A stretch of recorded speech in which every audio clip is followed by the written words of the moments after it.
Media Mughal Cherukuri Ramoji Rao అస్తమయం. సినీ, రాజకీయ, media రంగ ప్రముఖుల సంతాపం.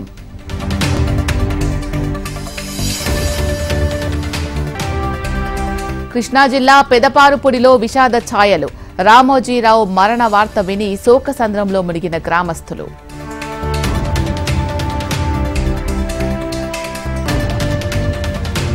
ఈ నెల 9న సాయంత్రం ప్రధానిగా మోడీ ప్రమాణం. నడ్డా నివాసంలో మంత్రివర్గ కూర్పుపై కసరత్తు.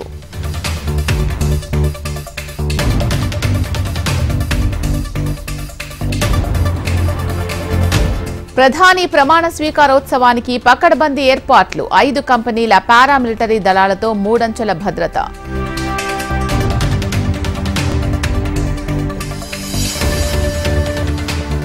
ఢిల్లీలో కొనసాగుతున్న సిడబ్ల్యూసీ సమావేశం. పలు రాష్ట్రాల్లో గెలుపు ఓటములపై చర్చిస్తున్న నేతలు.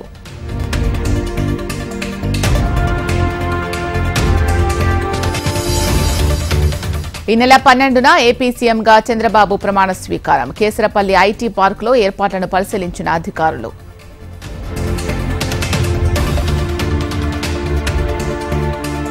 పార్వతీ బ్యారేజీని పరిశీలించిన విచారణ కమిషనర్లు. వివరాలు తెలుసుకున్న మంత్రి Uttam. Supreme court retired judge Chandra Ghose.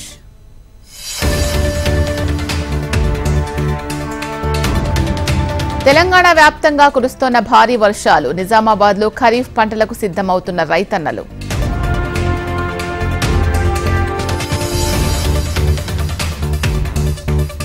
ఆదిలాబాద్లో సొంత పార్టీ నాయకుల కుట్రతోనే కాంగ్రెస్ ఓటమి. పార్టీ ఎజెండా కోసం పట్టుదలతో పనిచేయాలని మంత్రి సీతక్క సూచన.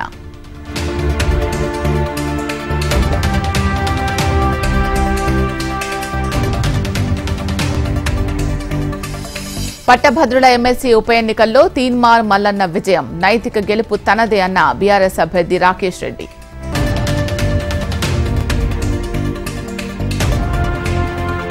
రేపు గ్రూప్ 1 ప్రిలిమినరీ పరీక్ష. పకడ్బందీగా ఏర్పాట్లు పూర్తి చేసిన అధికారులు.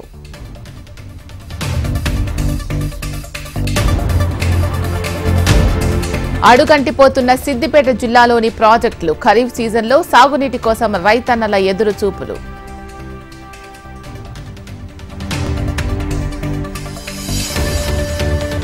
నిజామాబాద్ జిల్లా ఎత్తొండ సొసైటీలో అక్రమాలపై రైతుల ఆందోళన. ధాన్యం డబ్బులు కాజేసిన సిబ్బంది డబ్బులు ఇవ్వాలని అన్నదాతల డిమాండ్.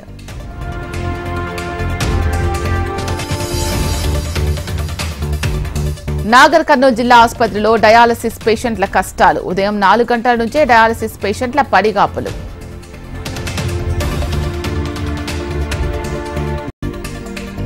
భద్రాద్రి కొత్తగూడెం జిల్లాలో చేపల మార్కెట్లో సందడి. చేపలు కొనేందుకు క్యూ కట్టిన ప్రజలు. అత్యధిక ధరలకు విక్రయం.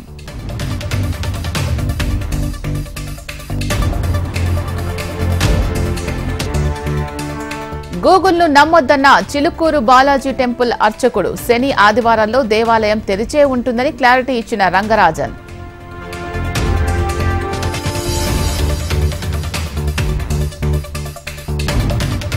అనంతపురం జిల్లా తాడిపత్రిలో దొంగల హల్చల్. పారిశ్రామికవేత్త ఇంటిలో నగలు, నగదు అపహరణ.